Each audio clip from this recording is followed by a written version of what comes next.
ये 15 साल का हिसाब था।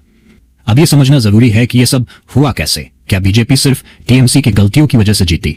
नहीं, ये कोई रातों रात हुआ चमत्कार नहीं था।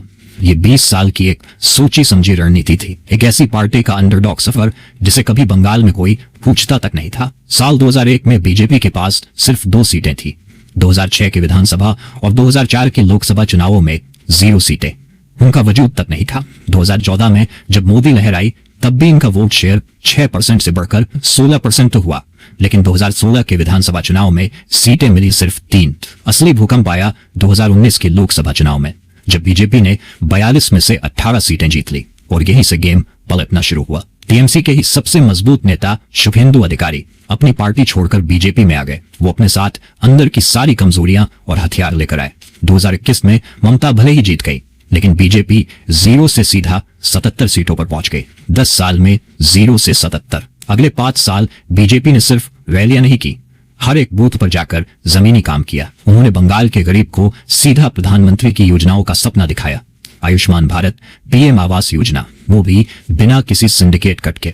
नॉर्थ बंगाल पहले से ही बीजेपी का गढ़ था, वहां से वो और मजबूत हुए। मोदी और अमित शाह ने अपनी रैलियों में लड़ाई झगड़े की नहीं, एस्पिरेशनल बंगाल यानी तरक्की की बात की, जिसने मिडिल क्लास और बिजनेस करने वालों को अपनी तरफ खींच लिया। श्यामा प्रसाद मुखर्जी का नाम लेकर, जो खुद बंगाल से थे, बीजेपी ने एक इमोशनल रिश्ता में जोड़ लिया और इसी का नतीजा था 2026 में 206 सीटें, गेम ओवर। और इसमें सबसे बड़ा रोल रहा उसी इंसान का जिस पर ममता बनर्जी कभी सबसे ज्यादा भरोसा करती थी, शुभेंदु अधिकारी। ये इंसान दीदी का सबसे भरोसेमंद से पैसादार था, जो उनका सबसे बड़ा दुश्मन बन गया। भवानीपुर में उन्हें 15,105 वोटों से हराना ये कोई मामूली राजनीतिक बदला नहीं था, ये राजनीति का सबसे बड़ा ट्विस्ट। भवानीपुर 2011 से ये सिर्फ एक चुनावी सीट नहीं थी, ये टीएमसी की सबसे पवित्र जमीन थी, ममता बनर्जी का अपना घर। लेकिन इस बार इसी घर में वो सबसे ज्यादा अकेला महसूस कर रही थी।